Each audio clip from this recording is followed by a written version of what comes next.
Hi, welcome to another episode of Geek Bros Talk. I'm your host, Possibilities, and we have our special, kind of somewhat frequent other co-host who's returned. You may have not seen him in a couple weeks, but he's back. Want to go ahead Hey, and reintroduce yourself because people probably forgot who you are. it's Danny Boxcutter over here, jumping back in with my bros. It's been a busy month, but I'm here with these guys again, so All right, and then here's my other co-host, partner in crime for C64. the most part, C64, and we are the Geek Bros. And this is our talk, and we're gonna talk about stuff now. that's what we do. Anyway, so we have a pretty good show for you guys today. If you notice, there's also a fourth co-host. It's like a blue screen. Um, It's our missing brother. yeah, basically we created this AI, so this is our fourth brother. He's gonna be joining us with the show. He's pretty advanced, pretty smart. He's probably smarter than all of us. It's gonna be like the next incarnation of Skynet. So yeah, don't worry about it too much. Yeah.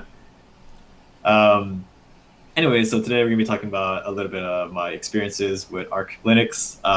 Basically, I've made a switch from Windows to Arch Linux as my daily driver. I'll be showing that off a little bit and talking about that. And I know last week we talked about some of our healthy habits, and now with our third brother, he's also kind of into fitness, and fitness is whole pizza in his mouth, but he's into fitness and eating well and whatnot sometimes. So we'll be talking about his routine and stuff like that, just so you get a better idea of, I guess, what he's into. And then, per usual, there's it's summertime, so a lot of summertime blockbusters are coming out. Spider-Man: Homecoming, Guardians of the Galaxy Volume 2, more trailers for Alien Covenant, and yeah, just a lot of exciting movie stuff coming out. And then, we'll be talking about whatever we've been into lately, whether it's food, movie, music, games, all the stuff that we love and that we hope you guys love too. Anyway, so we're going to start this discussion off with Arch Linux. If you know my other brother, C64, huge Linux guy. If you ever seen his YouTube video, which I'm sure you have because you're watching this video, just goes off and off and off about Linux and why it's a really, really great alternative to Windows. So, Nerd. Just to get your, recap, what is your elevator pitch as to why you should use Linux, and then I'll give you my elevator pitch, or at least why I use it. Sure. My elevator pitch, quite simply, is Linux allows you to use your operating system as your operating system, without any cost, without any spying, and just without any of the fluff or bloat that comes along with it. So basically, that's what it is, in my opinion. Right. So, but it is an alternative. So it is an alternative. Yeah. And generally, you use a desktop environment that comes like pre-compiled. You use Linux That's Mint, correct. if I'm not Yes, mistaken. I use Linux Mint, and that is based upon the GNOME desktop environment, and it's a Cinnamon is the version that I use. Mm-hmm. And today we have as our fourth brother is actually a Arch Linux installation. I guess like the reason why I like to use Linux is as a developer, I'm starting to see that it's super straightforward and powerful in terms of getting up to speed. So being productive, I just needed a terminal and a code editor, and that's basically about it. And from there, I can install all my needed libraries and dependencies, and things just work out of the box. It's super quick, it's super lightweight. It just works for me. If you ever done any kind of web development in Windows, you're gonna know how much of a pain it is sometimes. Of course, Windows works well for like the .NET or for like the Microsoft Shop stuff because it's Microsoft, but for other things, it's a bit more difficult, and you really have to fight against it. Um, we previously talked that Windows 10 is starting to introduce basically a Ubuntu subsystem, the Bash, in Windows 10, but it's not quite there just yet. And personally, the way I see it, I don't use my desktop for much anymore except to just code and browse the web. So, why do I need like this super bloated Windows installation? And I mean, to be honest, it's not bloated to the point where it interferes or anything. It's just like, I really like the Arch Linux mantra, which is, super lightweight, keep it as simple as possible. Just like super duper duper lightweight. And I've kind of like fallen in love with that idea and trying to keep things as minimal as possible. It fits into your lifestyle too, just like Yeah. And I get to like geek out into it, and it does everything I need plus some. Plus, it makes me work faster once you like get the hang of it. So I'm really enjoying it. I'm really loving it right now. Of course, I'll always be dual booting, so I can play my games in Windows. Mm-hmm. So it's not really an issue there, you know. Also, you know, for Linux games, I did try out the ukulele. It runs pretty well actually on my Linux instance too. So All the emulators are running fine. Well, ukulele, it's natively supported by Linux, so you don't need to emulate it. It's made in Unity, right? Yeah, which is like, you know, cross-platform game engine. So yeah, about the same performance, I would say. You know, maybe a little bit of stuttering, but I'm not sure if that's like the Linux or just the game in general. It's kind of hard to tell. Because I did get some stuttering in my Windows playthrough as well. Anyway, so it's like my brief intro with it, and you know, for me, it's when you install Arch Linux comparative to like another distro, you gotta do everything manually by hand. Like when you first install it, you gotta format your own disk, you need to partition it correctly, you need to strap it correctly. There's no UI for you to just like click install and like click next. This is like everything by the command line. You know, even when you set up your own network, you gotta set that up by the command line as well. And then you know, nothing's automated for you. Essentially, almost nothing is automated. I mean, yes, there'll be install scripts and things like that, but it's a lot more like hands-on work. But what that allows you to do is it allows you to pick exactly what you need, and it really lets you get under the hood and understand like how a lot of like the hardware software interaction really works. Yeah, and I'm just having fun with it. I'm just learning so much right now, and it's helping me become a better Linux guy. You know, just in general. It's forcing you to understand all of the basics and like building everything from the ground up. Right. So you know anything that comes after that, it's like, oh no, you can go back to this. Yeah, exactly. And you know, people who are watching this, you are familiar with Linux. You know that Arch Linux is not for noobs. It's not, you know. However, there are new distros based upon Arch, like Manjaro, which is a lot easier to use. But still, if you want the lightest weight, most control, Arch is the way to go. I've tried it before, and it's really hard to set up, but it is very powerful if you know how to use it. There are a lot of guides out there, and the Arch wiki is amazing, right? So there's definitely a ton of resources for you to get into it. You know, I was never like super heavy into Linux before, but you know, after spending some time with it, as long as you put the time into it, you know, you'll start to figure things out. So anyways, put into it. Yeah. So, you know, as you know, normally when you install Arch, all you have is a command line, right? A terminal. So from there, you know, I had to install some kind of UI stuff. So I won't get into like the minute details of it, but instead of using a full-on desktop environment such as KDE or GNOME, I opted to use a Windows manager only. So what a Windows manager does is it just manages your graphical windows, and that's it. Nothing more, nothing less, really. There's no start bar. There's no like Wi-Fi modules. There's no like little icons for you to click or drag or anything. It literally just, you have a window and you can move it around. It just makes it a little bit easier to move around. You know, the reason why I chose to do that is because I'm following the Arch way, right? Which is keeping it as light as possible, keeping it as simple as possible, and it does everything I needed to do. Of course, you know, you have like a little bit of ramp up time, but in the end, like it's definitely going to work out for me, and I've already been just like enjoying it so much to the point that I'm going to install it on my Surface as well eventually. Oh, wow. I'm getting there. That's awesome. Yeah, so I'll just give you a little tour. I'm using the i3 Windows Manager. So as you see from here, I just have a plain desktop, right? No icons. You have a little bit of information right here, but other than that, it's still very Linux-like in that you have to start some command, right? So from here, I could run whatever application I want. You know, you probably see my main one is going to be Chromium. In terms of like starting a terminal up, i3 is cool because all you do is press like your Windows button or your modifier button plus enter, and boom, you know, you have your terminal window. Cool. And then when you open up another window, it'll actually split it like so. So now I have my Chromium in the right side, and this is my Chromium landing page, just like, you know, normal pages I visit a lot. Yeah, I gotta keep like that minimal aesthetic. Yeah. It's not even any like miniature window screens for it to come up. Yeah. And so this is like, you can't even really drag and drop it. I mean, you can, but it's not super intuitive in a way that you would do it in Windows or OS X or another, you know, distro.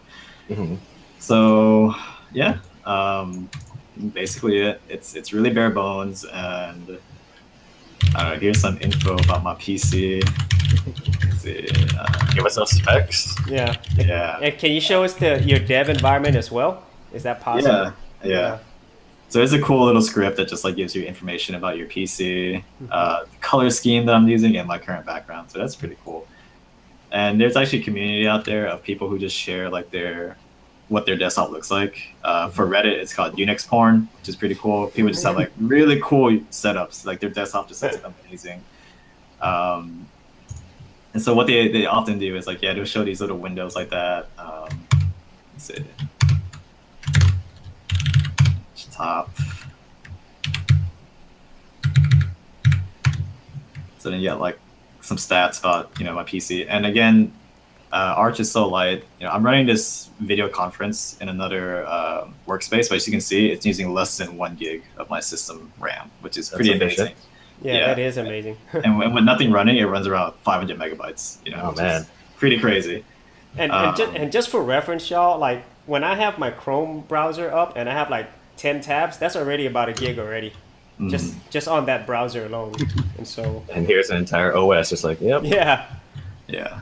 And then then other than that, I just got like this cool, let's see. A lot of people, when they do their screenshots, they add these little Unicode or ASCII art stuff. So it's a funny, cool thing to do.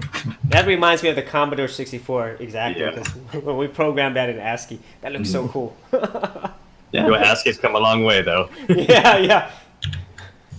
And see, my other brother, Box Cutter, he remembers Windows command line as well, because it's MS-DOS. So. Actual floppies? Yes, real floppies. But I've actually got a question for the two of you, because how is dual booting now compared to whenever you guys were doing this years ago? Because Commodore, I remember you you were showing me you were bringing up Linux Mint and everything. Mm-hmm. And nowadays with the progress they've made and the new, like you're talking about wikis, and there's so many resources out there available. What's that like compared to say 5 years ago? Well, I could only speak to, I don't have Windows anymore, but hey, what happened to the Arch screen? Oh, I was unsharing it. Oh yeah, just leave it up. That looks so cool. Oh, I mean, oops. Yeah. But I'm wasting bandwidth just like casting my video. So so 5 years ago, it was a lot harder to do dual boot, in my opinion, because you couldn't really be a newbie and do it. You had to partition things correctly, and then also your bootloader as well. A grub was the main bootloader, and so I had problems back in the past where the bootloader would get corrupted, or the Windows partition would actually corrupt the Linux partition, and that's why, if I had a Windows machine, it would be its own Windows machine. So, but I haven't done dual booting since then. So, how is it now? It's actually very easy now, especially with like a lot of these, tried and true distros such as Ubuntu and Mint, right? Even when you installed it, it does a bootloader for you, right? And so normally when you, it's always easier to install Linux on top of Windows if you're going to be dual booting, because when you do a Windows install, oftentimes Windows will override your bootloader, and then you kind of lose that part of it. You can always go back and install it yourself, but then it's a little bit of a hassle. And I'm not sure if you guys are familiar with UEFI, which is like Unified Extensible. I've never had to worry about that before. But basically, like, it's basically just a common library for BIOS to make things like way easier and accessible across the board. So doing UEFI is actually pretty simple now. I actually just did a UEFI on my Surface, and it took me like 2-3 minutes. But I mean, there's still some of the intricacies there, which is going to be always present when you're working with Linux, and that's to be expected. But for some of these more, user-friendly distros, it takes care of everything for you. So I would say you can make it hard if you want to, but at the same time, there's always going to be like a pretty accessible option, even for the newcomers. Okay. And, so let's say for someone like me, who I have very minimal experience with this. If you just install a user-friendly distro, Ubuntu, Mint, what have you, then it'll take care of everything for you, essentially. Okay. Yeah, because my last Linux experience was we actually use a couple Raspberry Pis at work, and it's running with Raspbian. And the reason we decided to go with those is because there's a company trying to get to just buy like Chrome sticks, because we have a couple of digital boards around work that we use to display menus. Oh, cool. And I was like, I saw the price and I was like, no. So Chrome I went out. Yeah, they cost twice as much as opposed to like me researching. Me like, okay, so I got a couple. Wait, you mean like the Chromecast sticks? You can just buy those on your own for like $35, no, right? not Chromecast, Chrome sticks. Oh, Chrome. Yeah, they actually have the Chrome OS installed on the Oh, stick. Yeah. okay. Yeah. Yeah, and for that, I was like, nah. So I got a couple like not the Cana kits, but it was a different one, Visas, I think. Yeah, there's gonna be a ton of kits out there for Raspberry Pi stuff. Yeah, I know it was like it cost me half as much, and I was like, okay, cool. So I got those hooked up. It loaded up everything pretty quickly, and I still have everything just menus displaying through Chromium, which is super cool. Cool. The only thing is I ran into a couple problems because I wasn't quite as familiar with the UI and some of the other nuances. There's no option to just be like, oh, disable screen blanking. So I had to like go in through the lines and everything and do that, and it was kind of cool. I mean, there's always going to be like a lot of off-the-shelf stuff and out-of-the-box stuff that works for Raspberry Pi, just because the community is so huge, which makes it a little bit easier for, I guess, people in your situation. But at the same time, sometimes you do need to tinker with it still. Yeah. So it's not always like guaranteed. I mean, I know people might get the idea, oh, Raspberry Pi, you can do anything with it. Yeah. True. You can if you put the work into it. Exactly. If there's a guide out there, you're set. Yeah. You gotta be Googling, and that's just the Linux way, I guess. Yeah, exactly. I'm glad you said that, because that is the mantra of the Linux way. There's always a way if you're willing to spend the time to figure it out. But once you do figure it out, there's a huge sense of accomplishment, and you learn a lot. Yeah, it's super rewarding. Yeah. I felt really good. For something as simple as like, oh look, my screen doesn't turn off after 15 minutes anymore. Exactly. And I was like browsing through forums all day. I was like, yeah.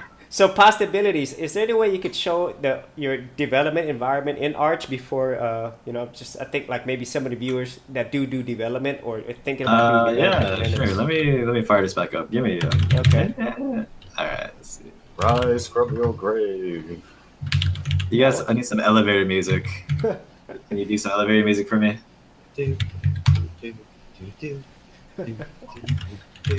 I'm horrible at singing.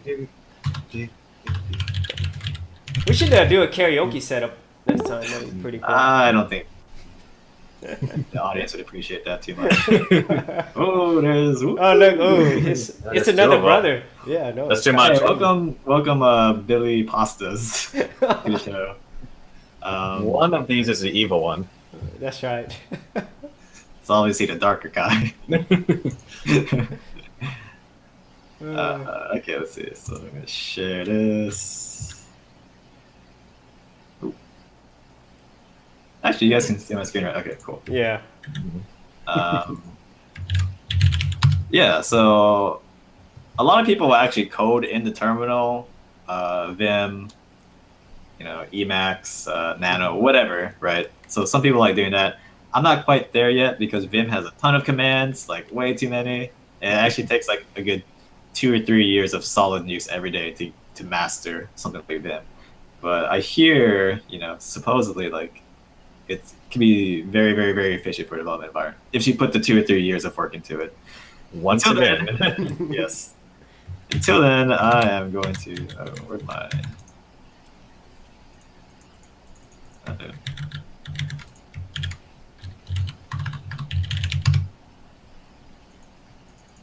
I think my environment is crashing, guys. Okay. It's a perfect time to display this right here. It always happens, right? That's true for any presentation. It always happens during the presentation. Oh, you mean the actual streaming, the actual broadcast to the Chromium? Yeah, I think it's the Chrome plugin that's kind of messing things up. Okay. That's cool. Yeah. Again. Yeah, because I know you had it up earlier. Just Yeah. cool for people to see. But Hey, that's, welcome to Linux, guys. This happens. This is what you have to look forward to. Yes. yeah, and my brother, he just started using this new version of Arch Linux. So Yeah. you had an older version that you were using before. Yeah, but it's primarily for a server, and I only use a command line. This is like the first GUI that I kind of like implemented into it. So maybe I'll get this up and running a little bit later. Yeah, cool. But for now, Stay tuned. I'm gonna kick this other guy. I think. Get out of here. The evil twin. Yes. Okay. Anyways, yeah. So that's my Arch setup. Linux is pretty great. I love it. You know. No, it works most of the time. But like I said, since this presentation, and it's probably most likely that Chrome plugin that crashed it. So don't blame the stuff underneath it. Blame the Chrome plugin. Because what my brother was doing on that other computer, he's actually running this this actually webinar, whatever, broadcast through a Chrome on the other one as well. So yeah, it simply wasn't just Arch by itself, and he was just looking at the screen. So. Anyways, so yeah, we'll try not to spend too much time there. You guys have any questions? I mean, you guys probably like Linux. I mean, I like it too. Yeah. Everybody's happy. There's a lot of good things to it. So Join the forums. Are there any forums you're particularly involved in, or? Not yet, because I'm starting to get into it. But the official Arc forum is always really good. The wiki's really good. There's a few subreddits that are pretty good too. I mean, there's an Arch Linux subreddit. There's like your Linux subreddit. So Unix porn is really cool. If you want a really cool environment, really cool looking environment, check it out.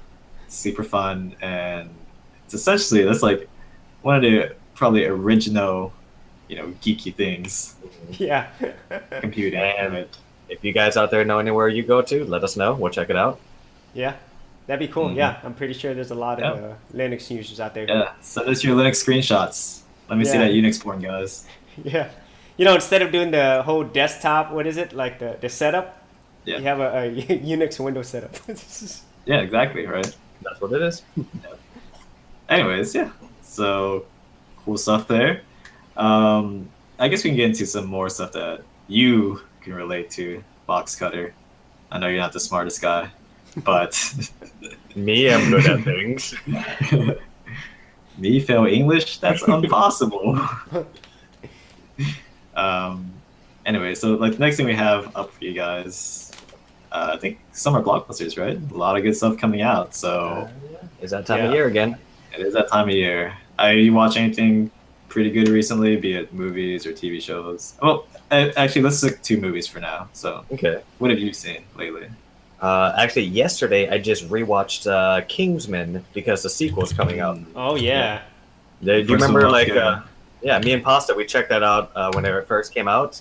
The first one was Kingsman: The Secret Service. Yes. And we walked into the theater with no expectations. Yeah. But it turned out to be like a really fun cheesy spy romp. Yeah, it was really fun. It was a lot better than what I thought it would be. Yeah, it was a really good mix between like satire, comedy, but actually like... And like homage, like they knew their source material again. Right. And it was cool because it was directed by Matthew Vaughn, who also did Kick-Ass, which is another comic adaptation because Kingsman originally was a comic as well. Right. And he also directed my favorite X-Men film, which is First Class. Yeah. And you can see a lot of the parallels there. It's like they're bringing in, because they're all taking off of like a certain genre, but he adds his own influence and like his own spin on things, which is great. Yeah. And we have the second one, Kingsman: The Golden Circle, coming up pretty soon. And have you guys seen much up on that right now? I just saw the trailer. It just looks like it's taking more like the comic book adaptation, where it's just like super goofy cast. I mean, I know the first one had a pretty goofy cast too, but it's like when they're taking it even further, right? Because they have like that whole cowboy entourage.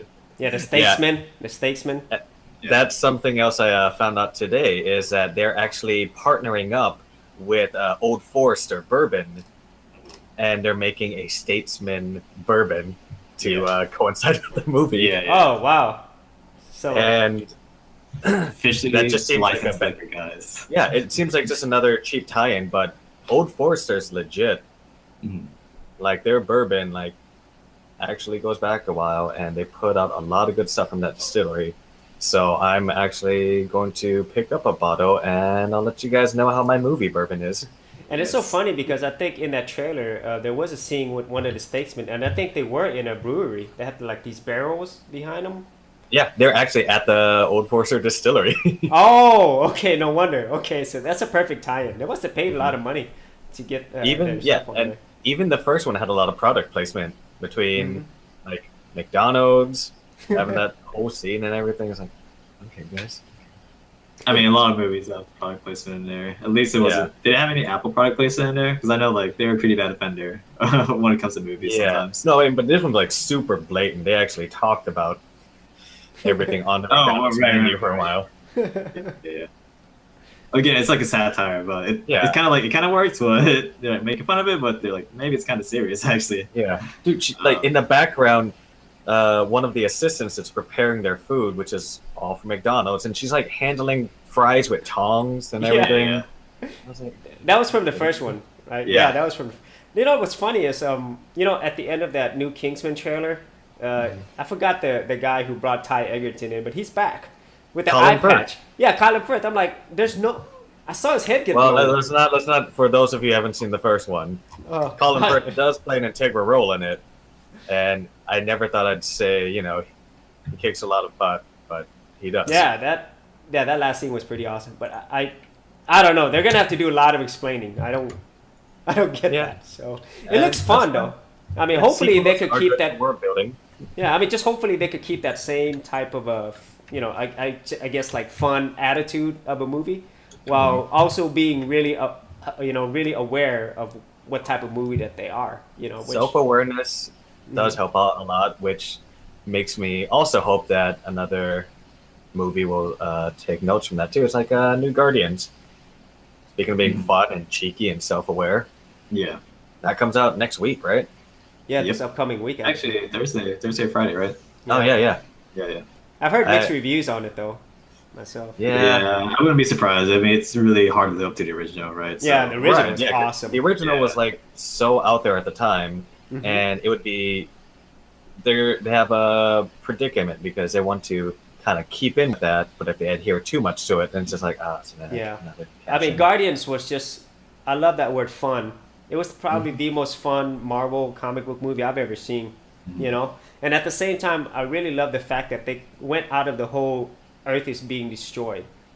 So I'm glad that Guardians 2, they're out there in that other universe, versus just sticking on Earth. So it looks fun. I mean, I really hope the soundtrack is going to be just as good.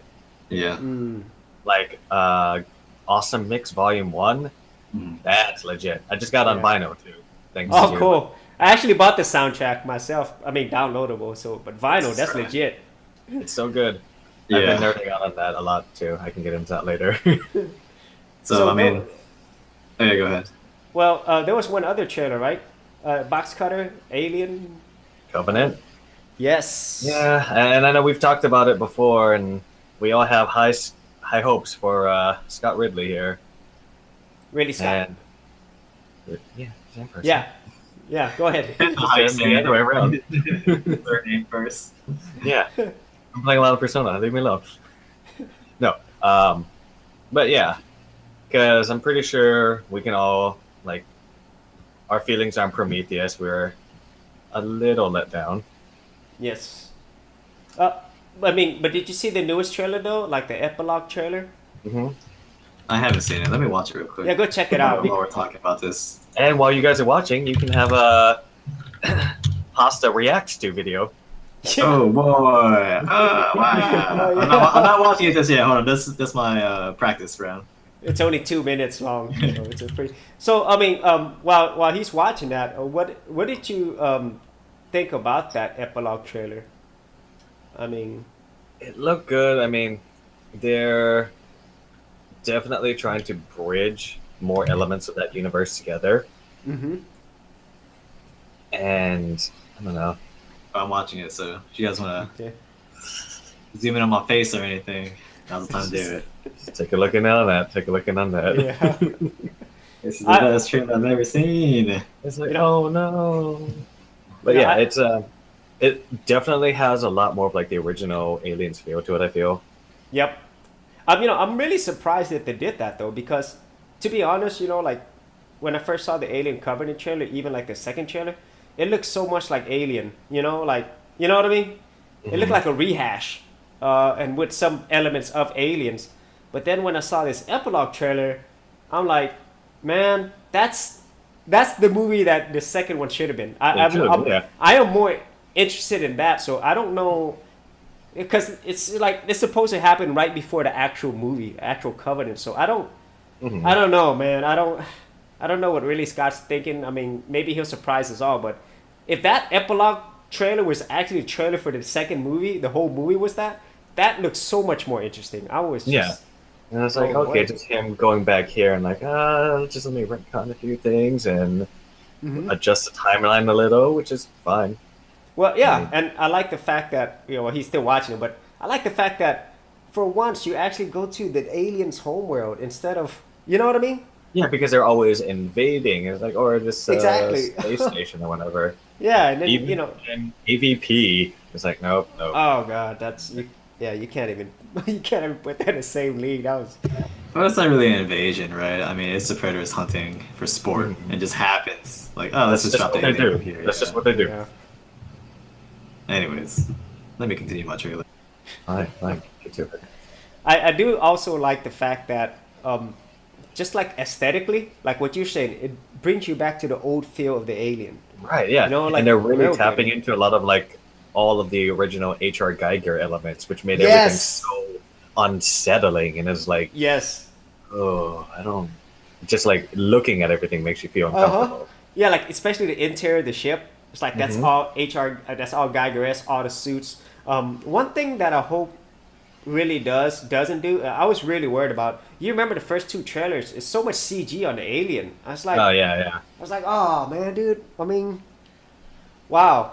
It's just they still don't look good. I mean, compared to the original practical element, No. And I think not even that's close. something I'm really happy with a lot of people nowadays. I always give them a lot of respect when they continue to do practical elements in spite of CG, just because they hold up well and Mm-hmm. they do come across as so believable right now. You know, So, what was the last one that you saw that had good practical elements? Mad Max. Oh yeah, I still haven't seen that. Jeez. What? Yeah, I know y'all told me to watch it months Oh ago. man, I like I still need that to see movie, which is mostly practical effects. You're like, okay, Wasn't the new Predator doing practical effects? like Predators. Oh, no, they're coming out with the latest another one. Oh, Predator. yeah, Black yeah. Predator, right? Yeah. I think they're doing Yeah, practical yeah. effects from what they said, and if I Yeah. remember. Which is cool because Shane Black, he actually, him, I like as a director overall. He's done a lot of interesting things, and I remember, he credits Predator's R rating thanks to Deadpool and that success from there. Because for like we went through a long stint where everyone's trying to play it safe and appeal to all audiences, Yep. which is why there were so many PG-13 Well, sequels. it makes more money, just period. Yeah, I You know, know? but it's like, come on, Expendables 3 was PG-13.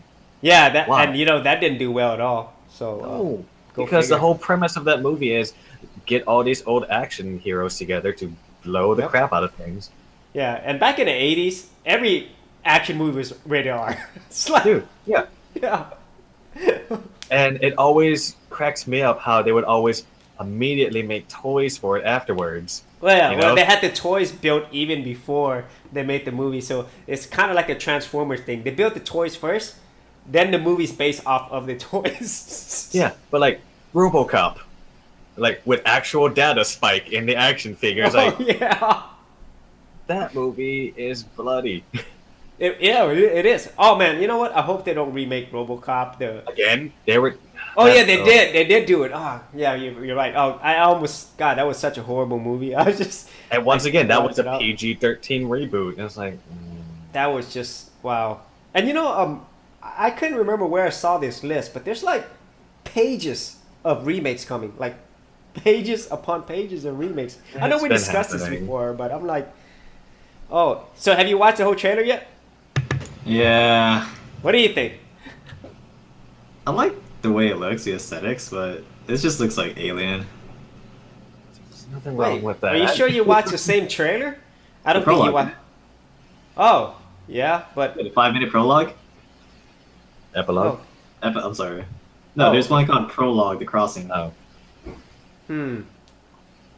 So did it show the scene with David and the girl? What's her name? Yeah. Oh, okay. I don't. Okay. And then Anyways. did it show the homeworld? Did you see the homeworld? Yeah. Oh, okay. Yeah. So I mean, I don't know, like these movies. I can see it's a lot of, like with these movies too, but like the newer live action Disney movies or whatever, like the live action CG ones. It's like, Yeah. man, you guys don't have any new stories. You're just remaking a movie. Yeah, everything's just rehashed. I mean, it's kind of cool for a new generation to experience that because maybe they won't ever have a chance to see the original one. I mean, they can if they want to, but they probably won't get it right or like be as into it. But Yeah. I don't know. For me, from like a viewer's perspective, man, this is kind of like lazy movie making. And it's really surprising that it's coming from the same directors. I know they can't make magic happen twice, but it's really disappointing if they're also in the whole rehash game Yeah. of their own creation. That's even worse. It's like, They're living in their former shadows, you know. They're like, oh. no. But the thing is, like, they probably tried to do something different, and like it was probably received terribly, right? And so, like, well, I guess we'll just yeah, like And play I hate safe. to It sound worked like a broken before, record, it'll work again. but like going back to it, speaking of these directors and like rehashing things, the only one that's really been able to pull it off is George Miller Yeah. with Mad Max again. Yeah. Well, how many movies has he done since? So he did Happy Feet before. Yeah, you're Mad right. Max. You're right. Oh, that's so funny. Yeah, That makes no sense. yeah. He did no before that. He also did Babe, Pig in the City. Yeah. That was Oh, George God. Miller. You know, sometimes you need to take a break, right? You just need to explore other things for a bit, and then like after enough time has passed, you're like, That's "All right, I'm completely ready." different. But Let me go ahead and just create this post-apocalyptic wasteland, and now let me make animal movies for kids, and Exactly. let's go back to it. I mean, I'm sure he had like a ton of ideas over the years, and like it just finally accumulated to the point where like, all right, it's not going to be like half effort or anything. Like, Yeah. it's time. And he It's went really- all the way with it. He went whole hog, if you will. Yeah. And I mean, those movies did well. Really Yeah. well received. I mean, I remember watching Babe. I watched some of Happy Feet, I'm just kind of concerned that Ridley Scott, and other directors, great directors, now I'm not as excited about even seeing the next Blade Runner, even the last trailer. I'm kind of, Yeah. I'm like, man, dude, like some things maybe they shouldn't, like Blade Runner's like near all time, I love Blade Runner. And so, anyway, man. Well, you weren't blown away by that Alien trailer. I mean, the thing is like, It was better than the other ones, I there's feel so like. much. It's like I'm gonna Yeah. watch it, Yeah. But in general, for a lot of movies and maybe even video games, and maybe it's just me becoming older and cynical. I just don't have as much hope as I did before. Mhm. That Yeah. way, if I lower my expectations, nothing's gonna get broken, right? Like Yeah. Ooh, all I can really hope for is like, oh, it gets better from here. But if you guys ever seen like that Malcolm in the Again, I Middle, don't. Malcolm in the Middle screenshot, there's a scene where Dewey, like the youngest son in Malcolm in the Middle, it's like I expected nothing. I was still let down. Sad but true. Oh, that's funny. So hopefully it doesn't come to that. Yeah. Although going back to counter some of that, did we talk about this last time? Did you guys watch John Wick 2? Yes. I haven't seen John Wick 2 yet. No. Okay, so that is a case of the sequel, I will say, is actually better than the first, Right. which is like... I don't know. I think it depends on what part of it, I would say John Wick 1, I was more invested in John Wick because it was new and it was very character driven, mainly him. The second one was more about the world, Right. So, yeah. And like if that's what sequels are normally for, but if they can balance that while giving us strong motivations and keeping us like still rooting and really invested in the character, because they took a lot of non-traditional approaches for a sequel, I feel like.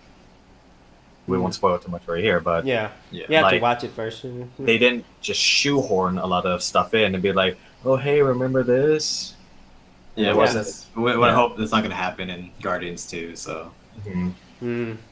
but And especially they gotta now play that- safe. Yeah, after yeah. the success of the first one, like Well, they're also like they've kind of written themselves into a corner with something too, because everything has to come up with Infinity War now. Yep. Like everything's moving towards that, Yep. which Man. gives us a sense of predictability, You're you right. know, which is kind of it's cool that they've created such a massive universe, and that's a huge undertaking. Like what they put into it is crazy, but at the same time, we're like, okay, we know where this is going. Yeah. Yeah. Yeah. And that's kind of like the mantra of most movies nowadays. You kind of already know where it's going, you know. But that's to be expected. It's got to make a lot of money, you know. Just look at the Fate of the Furious, you know, and it's already past $1 billion. People already know what to expect, and now they're going to make a spin-off of the Rock and John Statham in their own Furious before the next Furious. I'm still It's gonna a lot- watch it. It's a lot of Furious. Oh, did you see it? Just No, curious. but I'm going to still. Yeah, I thought, Oh, no. I thought Too Fast Too Furious was like, oh man, we're getting like into the next level here. No. It's Eight like, Fast, no. Eight Furious, Octo Furious. Have you seen the Japanese titles for all the Fast and the Furious movies? No. No. Oh man, those are great. Why? let me Like, fi- what's funny about them? let me see if I can't bring them up real quick. I got you. Yeah. And by that time, you know, Dom. What's his So we real have name? we have a Wild Speed times 2, Wild Speed times 3 Tokyo Drift, Wild Speed Max, Wild Speed Mega Max, Wild Speed Euro Mission, Wild Speed Sky Mission. Okay, I can't believe I'm saying this, but the Fate of Furious title sounds better than those. No, it doesn't. You don't like the sound of Wild Speed Mega Max? Thank you, Japan. It just sounds like a bad video game. It sounds like one I would play too in an Easy arcade fire. somewhere. Alright. Wild Speed, Wild Speed, Heaven, Mega Max, Mega Heaven Man. Escape Ultra. Paul Walker has to race a devil to escape heaven so he can drink Coronas with a bald man. Oh, that's I would Okay. watch that. I would yeah, watch oh, that. yeah. Okay, you can't make that up. That's just hilarious. Oh man, Japanese culture. They're the Yeah. best. Anyways, yeah, in terms of like, I don't know, but did you saw the Thor 2 or the Thor? I'm sorry, Thor Ragnarok trailer, right? I know we talked about that, but you weren't here for that episode. Okay. I did see it. I'm intrigued. Mhm. It seems a lot better than what was it? Dark Last two. Universe? Yeah, Dark Yeah. World? I fell Yeah. asleep during that one. yeah. Oh wow, was it that bad? I didn't watch it. It was really like just Boring. It was so cookie cutter and everything. And it even had Christopher Eccleston as the bad guy. Mhm. Oh, okay. And he was the doctor whenever they rebooted it after like decades, you know? And I was like, oh cool. No. Anyways, if you haven't seen Uh, shit for that, it looks pretty cool. It looks like they're writing a lot on the Guardians. You know, Yeah.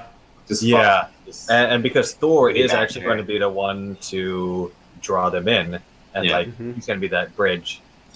and it's and by then yeah. Oh, sorry. Continue. I was just saying, like, I saw a couple, like, thinking back to some of the other comics there's like some World War Hulk Yep. nods right there. In a Mhm. trailer, Yeah. they had that. Mhm. Yeah. And then there's a whole thing with the actual Ragnarok project as well. Yep. Oh, the alternate Thor. Yes. Yeah. Where, like, they created him Mhm. as Project Ragnarok, where if you guys, like, going back to Civil War and everything, Mhm. they used him there. But they couldn't. Yeah. Yeah. But I don't know. Marvel has so much material to draw from. Mm. Yeah, it's endless actually. I mean, as long as people keep paying money, which doesn't look like they're stopping. I don't know. Honestly, I can't remember the last time Disney has had a flop. Man, Mm. What was the Mars movie? John. John. What's his name? The one where he went to No. Mars. No, he went to Yeah. Mars, right? Yeah. Yeah. Okay. Okay, let me rephrase that. Carpenter. Yeah, John something. Carpenter. That's right. Okay, let me rephrase that. Was that John Carpenter? Because I was thinking of like director John Carpenter. Yeah, yeah. I was like, I was no, like, that doesn't it sound right. Sounds right, but it does. Yeah. No, it is John Carpenter. Okay. Yeah, yeah, that is the director though. But okay, you know what? I take that back because Disney does have a lot of smaller movies as well. But I'm thinking about like the big blockbuster movies. They haven't had too many that have gone bad. John Carpenter. I'm pretty sure it's John Carpenter. That was That one that one was lost big. a lot of A lot of money. A lot of money. But the most recent one that lost, that didn't make it, was the BFG with Steven Spielberg. Oh, That was Yeah. a Disney movie? Yes, yeah. Oh, okay. I didn't know that. I didn't know that neither. But yeah, that was a huge money loser. And that makes sense because Disney did James and Giant Peach. Wait, that was him. That was another real adult one. Yeah, it's well for all dog, but did they do James and Giant Peach? Did Disney do that? Yeah. oh, I can look it up real quick. 96.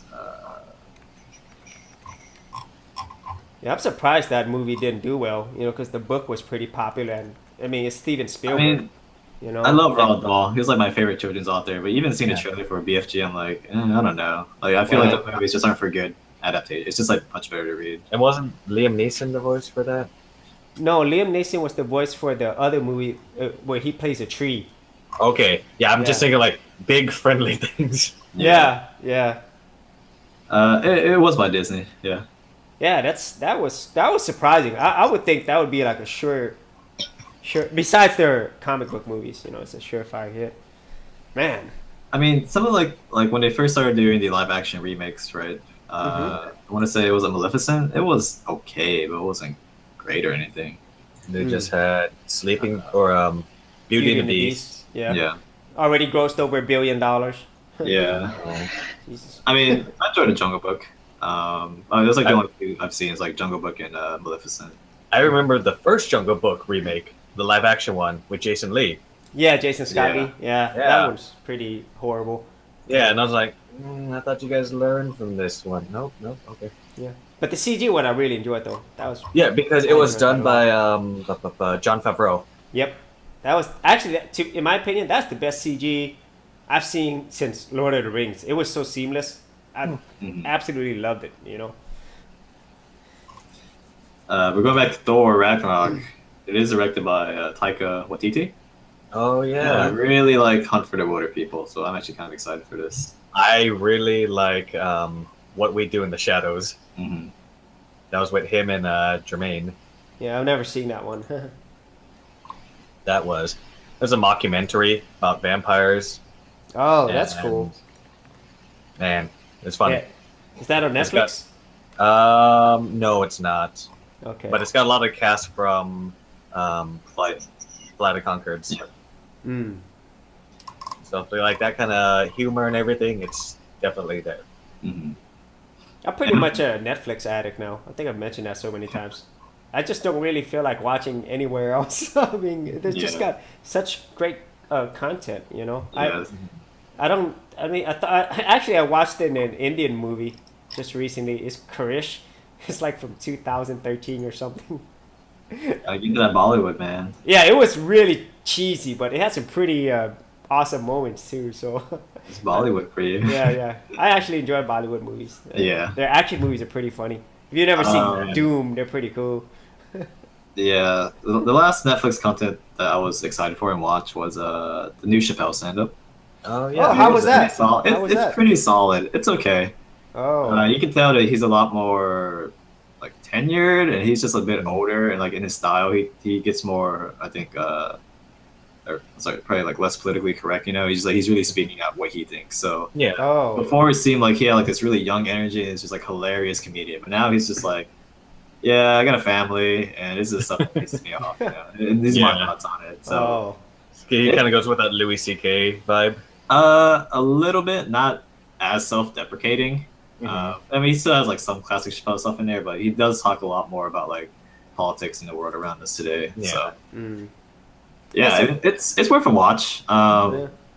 I mean, I also been watching his old stuff last night. And I was still just like cracking up, you know, Oh, as much as the first time I saw it. So I don't think anything's ever gonna like hold a candle to him originally, but it's serviceable, you know. Yeah. So check it out. I think it's only 2 episodes on right now, and I think they're supposed to expand it eventually to more. But I liked it, so it's worth the watch. Get into that. Other than that, I mean, I know like I think the latest season of Orange is the New Black, which is like a Netflix original, that got leaked. I think like season 5 got leaked. Season 5 got leaked. I think so. I wonder how that happened, but yeah. Other than that, I mean, I haven't been watching too much on Netflix. Black Mirror, of course, but it's been out for a long time. I know we've talked about it a lot, but I still enjoy it. Yeah, I can't wait till the next season comes out. Man, I'm just waiting. You know, I enjoy it. So far behind on it. I can only watch so much at a time, though. Like it's mentally draining. Yeah, it is. Yeah, it is. But it's enjoyable. I love that. I mean, I wish the people who made that. I don't know if this would ever happen, but I don't know if they've ever directed a movie. I don't know if it would work well, but man, they did such an amazing job. Oh man, they can. They can definitely just take one of these episodes and just double the playtime of it, and like. Yeah, you're right. Because the episodes are usually an hour anyway. Yeah. So, yeah. And I always give them credit because everything they do, it goes against what we were talking about earlier. You know, like you can't predict what's happening here. Yeah. And because of that, like there's so much uncertainty looming over you, and you're just like you're tense and it's taut the whole time, and it's like. Yep. And you know, it's very cerebral, but not in like a confusing way where you don't know what the hell is going on, you know? Like some movies, you remember, oh wait, no, that was actually a good movie. There was one movie, it's all about mathematics and time travel. I can't remember what it was. It's all shot in black and white, if I remember the title. But it was so confusing, you know? It wasn't enjoyable, you know? That's too cerebral, you know? And there was another short film that is on Netflix. I think I've talked about it before. What is it? Cypher? Oh, no. I can't remember the name. It's also time travel as well. God, I'm really bad at name. Never mind. But that's what I love about Black Mirror. It's cerebral, but in a way that's entertaining, you know? Yeah. And it is unpredictable. If they did a movie, I'd be there. I just hope it's good. They ever do. I'm fine with episodes because essentially it's like 4, 5, 6 episodes a season, and that's 6 hours of like that kind of content. So I'm more than happy with just like these small slices. You're right. I mean, it's good enough time. It's amazing though if you think about it. They're able to start from a bare bones story, nothing there, to the end, and I'm fully satisfied with it. But I think they don't have a lot of filler in the episodes, which is great. Nope. No. There's always some relevance to there's always some relevance to some scene, or like even at the very end, you're like, oh, that happened at the beginning, and then just like everything ties back together. It's like so well written in that aspect. That things that when you first watch it, you overlook it, but then like, oh, whoa. Yeah. And it's like, oh, whenever you watch it, it's like, oh, no one is safe here, which is great. Yeah, because it's not people like, you thought that were like, oh, well, he can't be bad. Oh, wait, what? Oh, what did he do? Man. Yeah, it's unpredictable, like you said, but in a good way. You know, very. Oh, and man, I could talk about that forever. We might do a whole episode. We just talk about every episode. Yeah. So yeah, I've been enjoying that. But like, I don't have the need to just binge it because I don't think it's really a binge bullshit. It's like every once in a while, like when you need like that palate cleanser, watch episodes of Black Mirror. Yep. It's like I can do 1, maybe 2 back to back, but after that, I'm just like, nope, I'm done. Yeah. I need to watch some cartoons. Yeah. So we're kind of closing in on our hour. So like, I guess the last movie, we talked about this last episode too, but since you weren't here, if you haven't seen it yet, go watch Your Name. It was super good. Like one of the best animes I've ever seen. It's really I heard good. that. Yeah, it's been taking like the world by storm right now. Yeah. Okay. Add to list. Yeah. So did you want to talk about some health stuff as well, like the? Oh yeah, we can get into that a little bit. So, just to give a recap for you guys. My brother Commodore 64, he does a lot of running, jogging, and the reason why he started doing it was because his body just like was feeling worse and worse and worse, right? So he just needed to make a change one day, right? And ever since then, everything's just been working out better and better for you. And you can see the results, right? And you're not doing anything like super extraneous, or you're not pushing yourself. You just introducing like these small habits daily that really compound over time. Yep. And for me, I've been lifting more. I'm on a keto, the low carb, high fat diet. I've been doing a lot more cardio as of recently too. And the reason why I started doing that was because I was having digestion problems, and then after some time, it all went away. Yep. So going to Danny Box Cutter, what is your motivation? What is your drive to have these to live a more healthy lifestyle than maybe what you had before? A healthy geek lifestyle. Yeah, there you go. To look pretty. I'm kidding.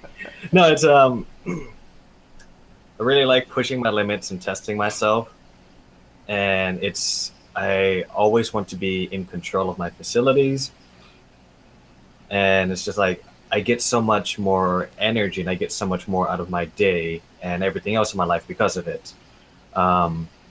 So for instance, I was recovering from an injury a while back ago, and that kept me from being able to exercise as much as I wanted to. And on top of that, like everyone else, you get work builds up and you get stressed out.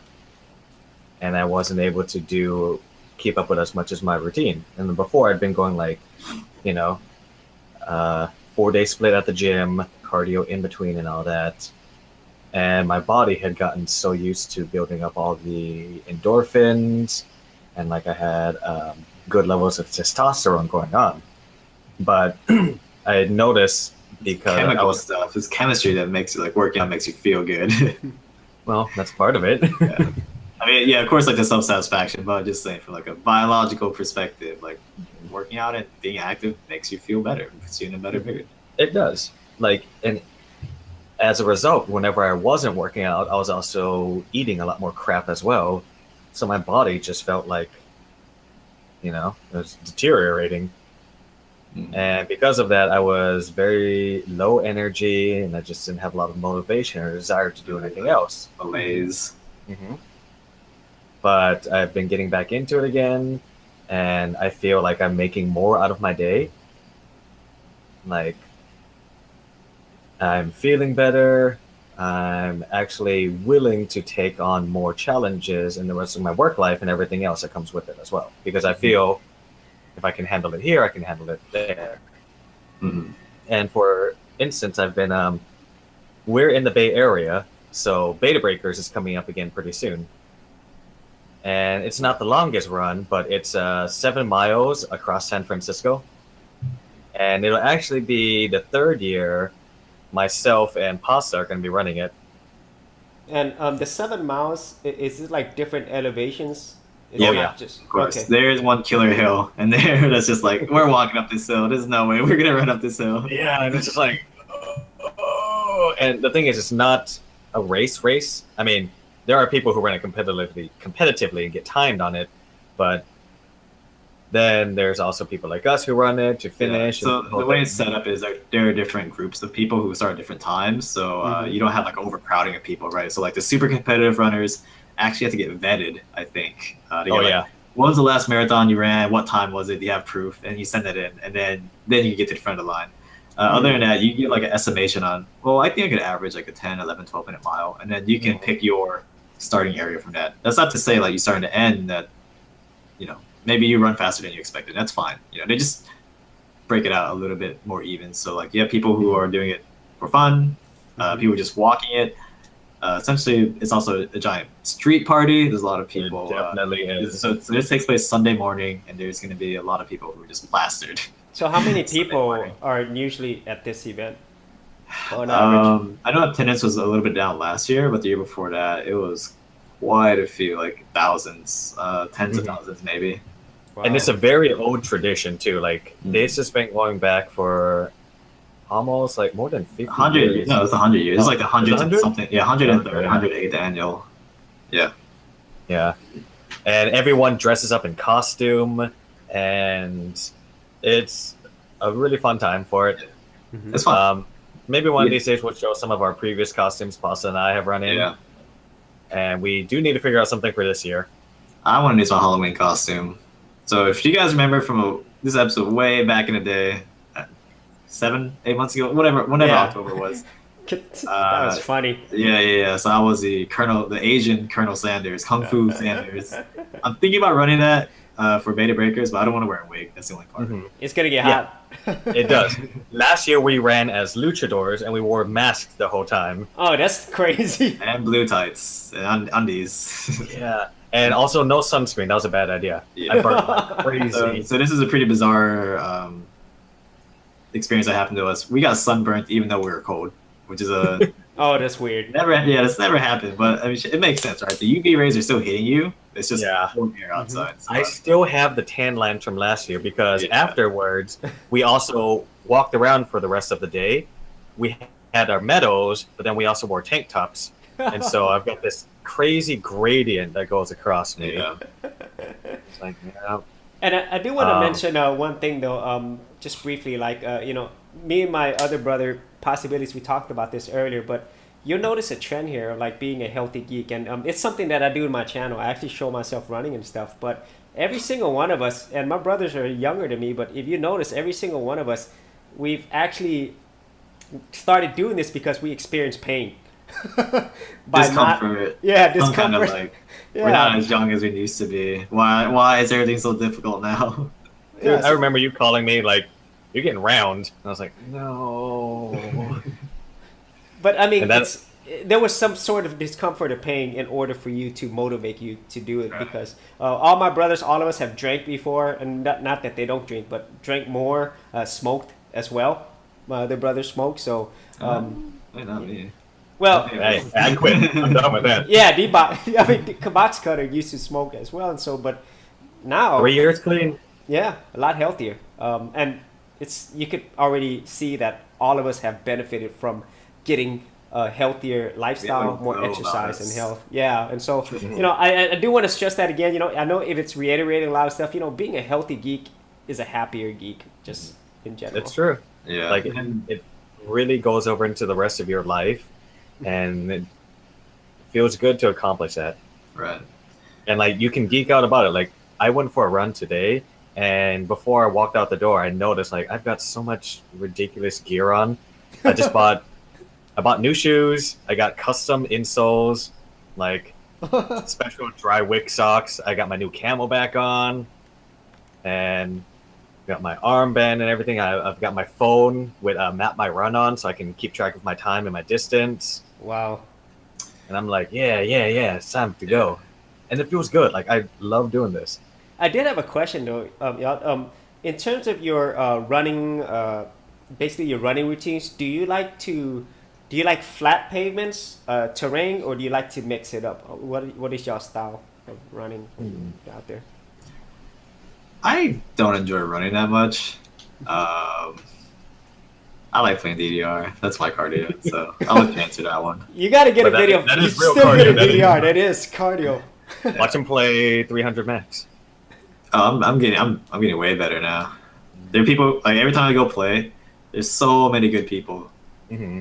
People who like AAA, which is like 99.9%. These are like probably top, 1 percentile players in the world.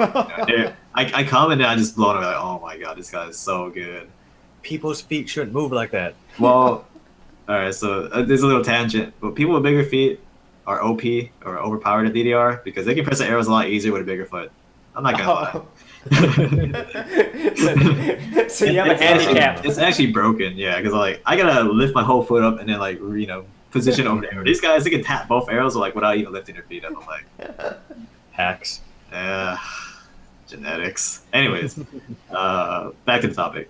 Yeah, for me, What? Yeah. Do you prefer running on? I guess. I like to do a mix actually. At sometimes because I'm busy with work and I'm always around, so it kind of depends on when I have time to run. Whenever it's at night, I really like running city running, just because it's kind of close to home and it's like, all right, I can pump up my miles and get back in. But my favorite, honestly, is I like to make a day out of it and go into the hills and get into nature and like Wow. running through the trees, going through dirt and pavement and climbing hills. We have a lot of good scenery here. And like one of my favorite points is we'll get up to this ridge that overlooks everything. It's a 10-mile loop, Wow. but then you're so high up, you can see both ends of the city. And it's just the older I get, I do like being more in nature. Yep, And and just like, I would attest to that. I love being out in nature, and actually, if you look it up, it's actually biological. You know, humans like to be in the open plains. That's why, as most people get older, they want to be out more towards nature. You know, so, but you know, that's a lot of stress though on your body if you're going through all those terrains, isn't it? it is, but if you have like, and once again, that comes into experience and like, practicing your form, because you really have to take that into account on what Mm-hmm. terrain you're running on, and making sure like your shoes and you have the proper gear and everything for it. Like, I am doing a lot better now because I've changed up some of my shoes and like my braces and stuff, and it helps out a lot. Like my knees are a lot better because running is a high impact sport, Yes, and but I, knowing where you can run, like, and on dirt and everything, it's actually a lot better than pavement. yep, and I do want to mention that because as you get older, I can't run on pavement much. My knees hurt a lot. And so I do run on grass, but I also love running on the beach in the sand. It's just a lot better workout. It's harder, but my cardio is just much better because I'm This constantly makes me think sinking. of Rocky training. Yeah, I can't run like Rocky though. And I mean, if you are watching this and you've never run on sand, it is not easy. It's because it's constantly sinking, you know. And then if you're doing what my brother does in the mountains, you're crazy. You know, it's really hard. You know, But so it's fun. yeah. But one thing I could see, like, you can geek out about it stuff because Hmm. you like customize your own experience, right? When you do this, it's like you figure out what works for you. And I think one of the biggest parts about being a geek is like doing your research, getting to know it, and then like you pulling it Yes. off yourself. You know, And building upon it. Like, right? I've actually got spreadsheets where I clock all my times in Yeah. thanks So to the app. And it's it's like, this, all right, yeah, it's like this thirst for knowledge, like, or like thirst Yes. to find out, and then like to challenge yourself to do it, right? So Yes, it's so geeky, and like yeah. with running, like my brother box cutter got me these Vital socks that are like knee high, and it's amazing the technology because it pushes a lot of your blood up there, up there, the yeah, pressure that's around it, and I feel so much better when I'm running. It's crazy, you it's know. specialty compression socks for that. It's like, yeah. And Yeah. how's that?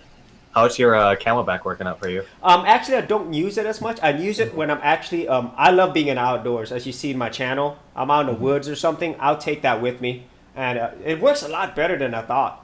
Because it's lightweight. I know this is really basic, but you don't think about that stuff until you're actually out there in the woods or you're out there for a long If you're time. out for there for like more than an hour or two, you start Yes, to feel Yeah. any type of weight on your exactly, body. exactly. Right? Very lightweight. I'm glad, and I was able to put my phone and my water there, and so it's amazing. I mean, I really thank you. And then I actually, over the years, I've actually bought running shoes. I used to think they were a waste of money, but I love Sauconys. Those are my favorites. Mhm. So Sauconys are great. I just bought a new pair of Nike Free Motion Run RN2s, and man, they're so light. But they offer plenty of support for me, and like, I actually got my feet measured and fitted, hmm. which Oh I never wow, thought I cool. would have to do. But like, my feet aren't completely, you know, symmetrical, and getting into some of that helps out a lot more. It's like, okay, So did it make a difference when they it fitted it for you? Oh, okay, it cool. does. So like, whenever I'm running, as I land and lift, Hmm. I'm using my feet more efficiently for it. Oh, that's real cool. And this all of this reminds us, like, going back to earlier what we were talking about with Hmm. Linux and just being minimalistic. You want to adopt that same mentality when you go into the Yeah. woods for like a long trek. Yeah, that makes a lot of You can sense. always get a solution that's like out of the box, works for a lot of different people, but then when you get serious about it, you start to fine tune it to exactly what you need, right? So you Hmm. cut out all the bloat, whatever you don't need, and just do what works for you the best. That's so funny because if you think about it from the geek point of view, geeks are really normally a lot of geeks are data nerds. We love data, and so here when you're exercising, you're talking about you're calculating everything. You have spreadsheets. You have different gear that you're experimenting with. It's really data driven, which is kind of Yeah, crazy. we all have a very pragmatic attitude, and Hmm. we want to be efficient in whatever we do, and we want to make sure we in order to be at that level, right? Yeah. And community, because you gotta share Yeah. this data and idea with someone, right? Exactly. Oh, And yeah, at the that- same time, I mean, what you give back, you receive. You know, if Yep. not more. So, But I would love to see for possibilities if he could have maybe like a video of his DDR skills. You know, that's a workout video. You know, you can actually sell it. You know. I'm not the best in the area, but I'm getting better. You're pretty good. Yeah, that's what you think, and then you see this guy who just kills it on his second try. He's never even played a song before. And like, how are you this good? This is Right. But I mean, that's the thing. There's always Yeah. someone better, but that gives you something to shoot for. Yeah, so I'll be moving pretty soon, and I gotta go play DDR with where the world champion plays. So Yeah. No pressure. No pressure. yeah, I'm just gonna go there, watch him play one time, and just walk out in shame. Like, oh, No, I mean, I'm are you like being for real? Like the world champion DDR players there? yes, he plays in the Bay Area. Yeah, Wow. he's gonna play at the arcade that I'm gonna go to. So Have you ever seen him though, like in real life play? no, but I've talked to other people who are really good, and he's like, this guy's insane, you know. And then even like I saw another guy play at my local arcade, and like he was insane too. I'm like, wow, this guy is like, it's unreal because wow. in the new DDR, you have a profile, so you're connected online, right? So you can see players' scores from around the world, and like this guy is like, yeah, he has like auto machine records, and he has a couple world scores too. So you're like, Wow, I gotta see this. I Yeah. Up on YouTube. yeah, You got this. You got this. I'm gonna like, and I was like, that to my friend, like, okay, I'm just gonna train under him, you know. I'm gonna have him take me under his wing. Try to Sensei. get him. Teach me. Exactly. So the recurring theme is that you can geek about anything. Exactly. You know, health and fitness is, you know, definitely not excluded. And then I know we're about out of time, but maybe next time we can go over some like dietary things as well. Mhm. Geek out about food. Yeah. We've been trying to do a lot of meal prep, and once again, calculating out your daily caloric intake and tracking that Macros, your over a week. macros. It'll be fun. Yeah. It's a quest to always improve. Mm-hmm. Yes. There's Anyways. always ways to better yourself. Yeah. Anyways, so yeah, we're kind of heading. I think we're running a little bit over an hour now, so we should probably be closing up pretty soon. I mean, any closing thoughts? Anything you guys want to talk about? Maybe some preview for next week that we can talk about. I do want to ask you for like going back to Beta Breakers. Like we're talking about costume ideas. I want to bring something else up if we're running as a group because I Sure. might have a few other people. Go as Diamond Dog soldiers. You could do that. Yeah. We could all get the fatigues, and I can have a flyer or like a big banner with a logo. And if we run into anyone dressed as a big boss, we have to let them beat the crap out of us. I don't know if I'm down for that part. Yeah. That wouldn't be bad. That'd be But yeah. a doable one. You get in the Yeah, because fatigues are easy to get. We'll get the patches and some boots. what was that? The metal walker. I'm sorry, the walker, like the Mark II, like the thing that you can zip around on, the little robot. Yeah. It'd be hilarious if things. someone just had one of those like during the Beta Breakers.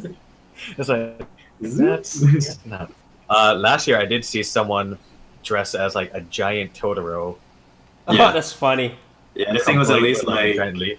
15 feet tall. It was. Oh, really? It was tall. Yeah, it was like struggling. Like, you know, the wind would blow and like you could see it was like I was like, He actually Like- ran in that. That's so funny. Or he walked. Yeah, he's like I don't even consider it walking. It's like he's waddling. He's just like but there are a lot of people who do run in like popular group costumes, like yeah, Mario superheroes. Kart, yeah, superhero, Mario Kart. We saw a Chinese Rangers.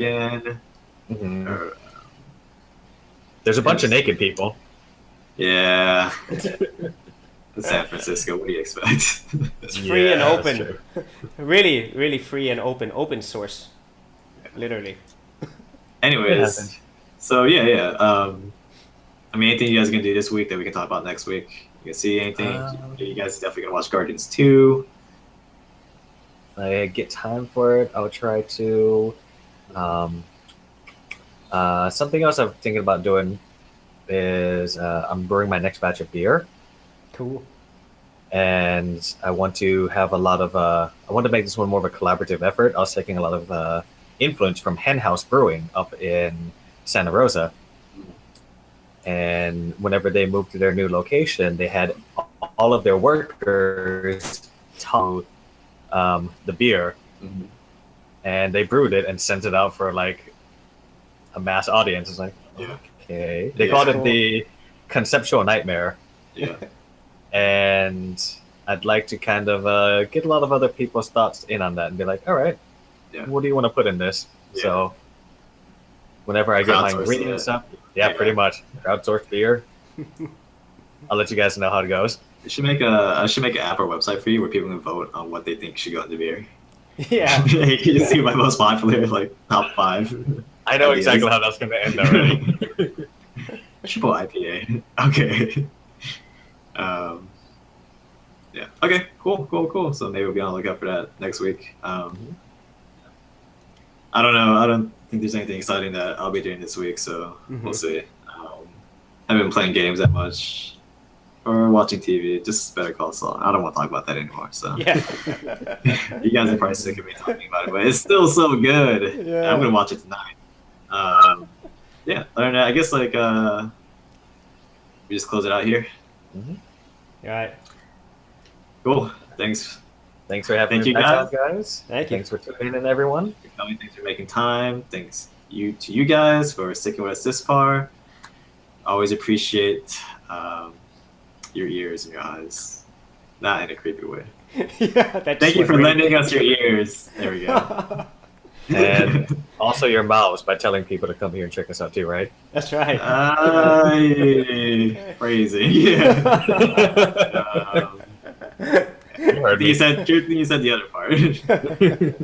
Anyways, Okay. thank you guys for watching. Thank you Thank for checking us out, and check us out next week. We'll be All back. right. See you later. We'll see you guys. Yeah. Bye.